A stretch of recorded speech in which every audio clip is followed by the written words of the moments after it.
ఈరోజు sweet recipe అండి, గులాబ్ జామ్ చేద్దాము. ముందుగా గులాబ్ జామ్ పొడిని ఒక ప్లేట్లో వేసుకొని నీళ్ళు పోసుకొని ఉండలు లేకుండా మెత్తగా మనం చపాతీ పిండిలా కలుపుకోవాలి.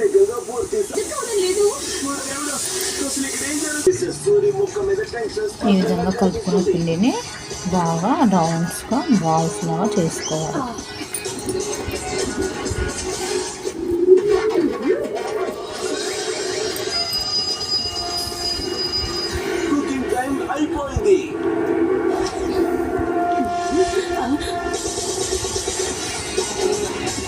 టేస్టింగ్ టైం మొదలు.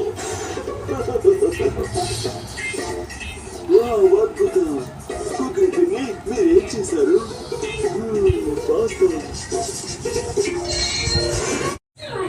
ఈ విధంగా అన్ని గులాబ్ జామ్ మిక్చర్ను ముద్దలుగా చేసుకోవాలి, రౌండ్ బాల్స్ లాగా. ఇప్పుడు మనము దీనికి సరిపడా పాకం తయారు చేద్దాము.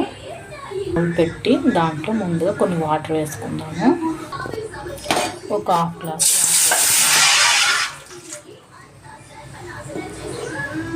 నీళ్ళు మరుగుతున్నాయి. ఇప్పుడు ఒక 2 కప్పుల షుగర్ వేసుకుందాము.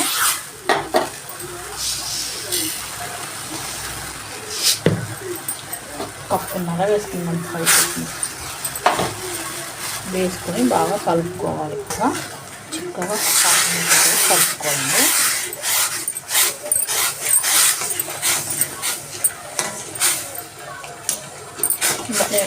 గులాబ్ జామ్ చేసినప్పుడల్లా ఎక్కువ సిరప్ ఉండకుండా కొద్దిగా ఉండండి. చాలా జామ్స్ బాగా గులాబ్ జామ్స్ బాగా పీల్చే విధంగా ఉంటే సరిపోతుంది.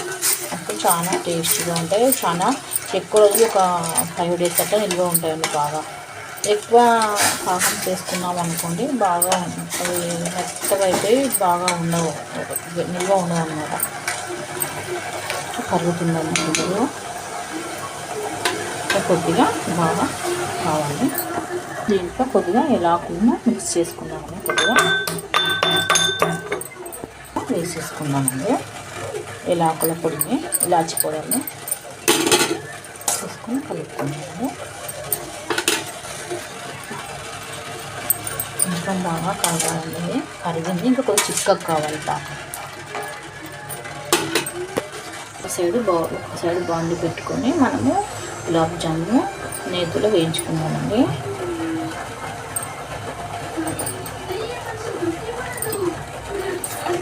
ఇది వచ్చేసి గోవర్ధన ఘీ అండి. మనము దీంట్లో గులాబ్ జామున్ వేసుకున్నాము.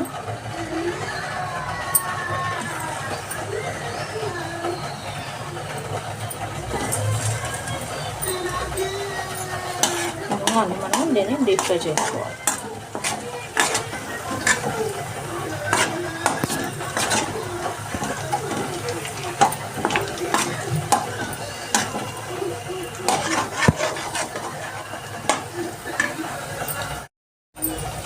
ఇవన్నీ బాగా ఫ్రై అయ్యాయి దీంట్లో నేతిలో. ఇప్పుడు తీసేద్దామండి.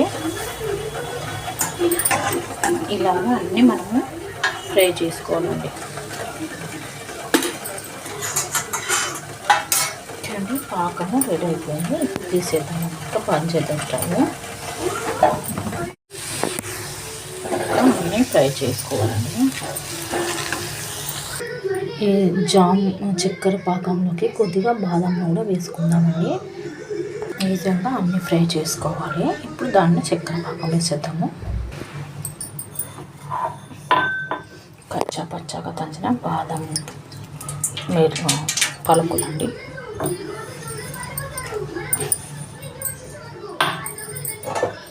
ఇప్పుడు ఈ పాకంలోకి మనము ఫ్రై చేసినటువంటి జామ్స్ వేసేద్దాం. అంతేనండి, సింపుల్గా చేసేయచ్చు గులాబ్ జామును. ట్రై చేయండి. మీరు ఎలా ఉందో కామెంట్ చేయండి. నా ఛానల్ సబ్స్క్రైబ్ చేసుకోండి ఫ్రెండ్స్. వేయాలి కొద్దిసేపు అయిన తర్వాత బాగా సిరప్ అబ్జర్వ్ చేస్తే చాలా టేస్ట్గా ఉంటాయండి. నా ఛానల్ సునంద వ్లాగ్స్ 777 అండి. సింపుల్గా చేసే గులాబ్ జామున్ రెసిపీ అండి. మీరు ట్రై చేయండి. ఎలా ఉందో కామెంట్ చేయండి. నా ఛానల్ సబ్స్క్రైబ్ చేయండి.